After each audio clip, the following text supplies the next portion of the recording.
Class Arachnida के form and functions को हमने स्टार्ट किया हुआ है, जिसमें आज हम देखेंगे इनका सर्कुलेटरी सिस्टम, नर्वस सिस्टम और रिप्रोडक्टिव सिस्टम।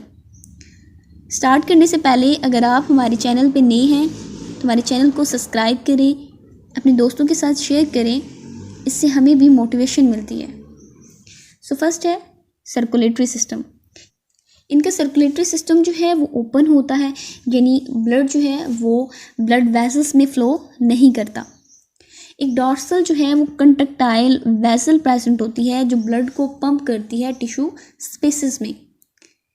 सो ये जो डॉर्सल वेसल है ये पंपिंग का फंक्शन परफॉर्म कर रही है, दैट्स वाई हम इसे इसका हार्ट भी कहते हैं।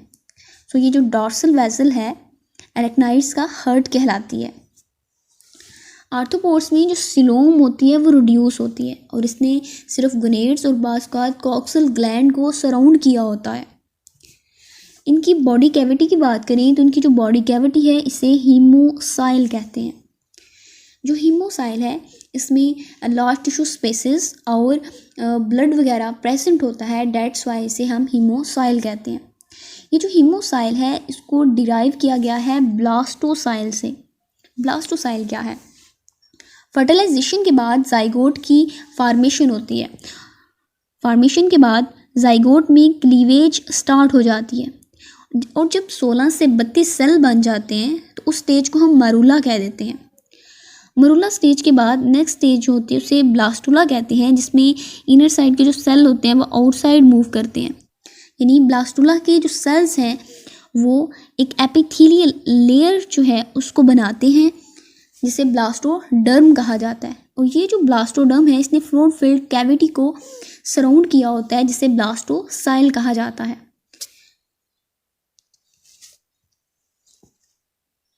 अब ब्लड जो है वो डायरेक्टली बात करता है इनके टिश्यूज़ को और वापस जो है वो डॉर्सल एओर्टा की तरफ रिटर्न हो जाता है एक स्मॉल ओपनिंग के थ्रू जिसे ऑस्टिया कहते हैं। इनके ब्लड में जो रिस्पिरेटरी पिगमेंट्स हैं वो भी डिसॉल्व होते हैं। इनका जो रिस्पिरेटरी पिगमेंट है उसे हीमोसायानिन कहते हैं। हीमोसायानिन जो है ये कॉपर कंटेनिंग पिगमेंट है। इसके अलावा इनकी बॉडी की डिफेंस इम्यूनिटी के लिए भी इनके पास सेल्स होते हैं जिन्हें अमीबाइड सेल्स कहते हैं और इनका काम क्लॉटिंग और बॉडी की डिफेंस में होता है। Nervous system. इनका नर्वस सिस्टम जो है वो एनालिड्स की तरह का ही होता है, यानी वेंट्रल साइड पे प्रेजेंट होता है। सो हम कहते हैं कि इनका जो नर्वस सिस्टम है वो वेंट्रल होता है। स्कॉर्पियंस के अलावा इनका जो नर्वस सिस्टम होता है एरेक्नाइड्स का उसमें सेफलाइजेशन होती है। सेफलाइजेशन जो है वो गैंग्लियंस की फ्यूजन से फॉर्म होती है। Sensory structure. जो एरेक्नाइड की बॉडी है उसमें बहुत सारे सेंसरी स्ट्रक्चर जो हैं वो प्रेजेंट होते हैं। अब मैकेनोरिसेप्टर्स और कीमियोरिसेप्टर्स क्या है? मैकेनोरिसेप्टर्स हम कहते हैं एनिमल्स की एबिलिटी जिससे वो किसी खास किस्म के स्टिमुलस को रिस्पॉन्स करते हैं, जैसा कि साउंड है, प्रेशर है, टच है, इसे हम मैकेनोरिसेप्टर कहेंगे। कीमियोरिसेप्टर। कीमियोरिसेप्टर जो है ये मोस्ट अडेप्टेड और ओल्डेस्ट फॉर्म है और थ्रोट एनिमल किंगडम जो है ये प्रेजेंट होते हैं। कीमियोरिसेप्टर की मिसाल लें तो ये जैसा कि टेस्ट रिसेप्टर्स जो होते हैं ये कीमियोरिसेप्टर हैं। मैकेनो कीमियोरिसेप्टर जो हैं ये एक्चुअली मॉडिफिकेशन है इनके एक्सोस्केलेटन की, जो कि पोर्स, स्लिट और प्रोजेक्शंस की फॉर्म में एक्सोस्केलेटन में प्रेजेंट होती हैं। ये जो प्रोजेक्शंस, पोर्स, स्लिट्स वगैरह हैं ये सेंसरी और एक्सेसरी सेल्स के साथ एसोसिएट होते हैं और कलेक्टिवली हम इन्हें सेंसिला कह देते हैं। सीटा क्या है? सीटा जो हैं ये हेयर लाइक होते हैं और एक सॉकेट के अंदर फिक्स होते हैं। सीटा जो हैं ये हेयर लाइक होते हैं, सॉकेट के अंदर फिक्स होते हैं और ये क्यूटिकल की मॉडिफिकेशन है। सो ये सॉकेट के अंदर फिक्स होते हैं, सॉकेट के साथ जो नर्व्स हैं वो एसोसिएट होती हैं। तो जब सीटा जो है अपनी डायरेक्शन को चेंज करते हैं तो देन जो नर्व इम्पल्स है वो जनरेट हो जाती है नर्व सेल से जो कि सॉकेट के साथ एसोसिएट होते हैं। जो वाइब्रेशन के रिसेप्टर हैं ये बहुत इम्पॉर्टेंट होते हैं एरेक्नाइड्स में। स्पाइडर, जैसे कि स्पाइडर है वो अपने वेब को यूज़ करता है प्रे को कैप्चर करने के लिए।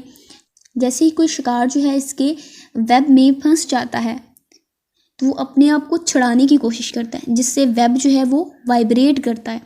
सो वेब की वाइब्रेशन से ये स्पाइडर जो है ये अंदाज़ा लगा लेते हैं कि इंसेक्ट का साइज़ क्या है और वो किस पोजीशन में पड़ा हुआ है।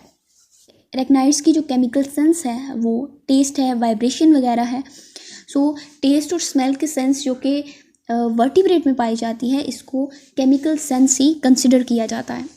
स्मॉल पोर्स होते हैं एक्सोस्केलेटन में जो कि एसोसिएट होते हैं एक्सोस्केलेटन की किसी मॉडिफिकेशन के साथ, और ये इजाज़त देते हैं केमिकल्स को कि वो नर्व सेल को स्टिमुलेट करें। अरेक्नाइड्स के पास एक या एक से ज़्यादा आइज़ के पेयर मौजूद हैं जो कि आमतौर पर मूवमेंट को और लाइट की इंटेंसिटी को डिटेक्ट करते हैं। इनमें इमेज की फॉर्मेशन नहीं होती। लेकिन कुछ स्पाइडर हैं जैसे कि हंटिंग स्पाइडर, इनमें इमेज की फॉर्मेशन होती है। नेक्स्ट हम देखते हैं रिप्रोडक्शन को। ये डायोसिस होते हैं, यानी मेल और फीमेल सेपरेट हैं। जेनिटेलिया की जो ओपनिंग होती है वो पेयर्ड होती है, और जो इनका सेकंड एब्डोमिनल सेगमेंट है उसकी वेंट्रल साइड पे इन जेनिटेलिया की ओपनिंग प्रेजेंट होती है। डेवलपमेंट, कुछ स्पीशीज हैं वो कोर्टशिप बिहेवियर डिस्प्ले करती हैं और बाद में कॉपुलेशन देखी गई है। कोर्टशिप बिहेवियर की बात करें तो इसमें जो डेवलपमेंट होती है वो इनडायरेक्ट होती है। फर्स्ट जो मेल होता है वो स्पर्म को पैक करता है स्पर्मेटोफोर में। पैक करने के बाद स्पर्मेटोफोर को डिपॉजिट कर दिया जाता है ग्राउंड में। देन स्पर्मेटोफोर से ही फीमेल जो है वो अट्रैक्ट होती है। अट्रैक्ट होने के बाद मेल जो है वो फीमेल को पोजीशन करता है ताकि स्पर्मेटोफोर को पिक किया जा सके।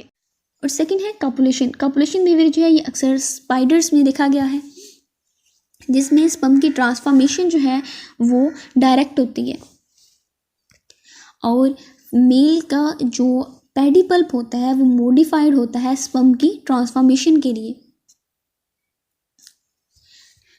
बहुत से अरेक्नाइड्स में डेवलपमेंट से पहले और डेवलपमेंट के बाद पेरेंटल केयरिंग जो है वो देखी गई है।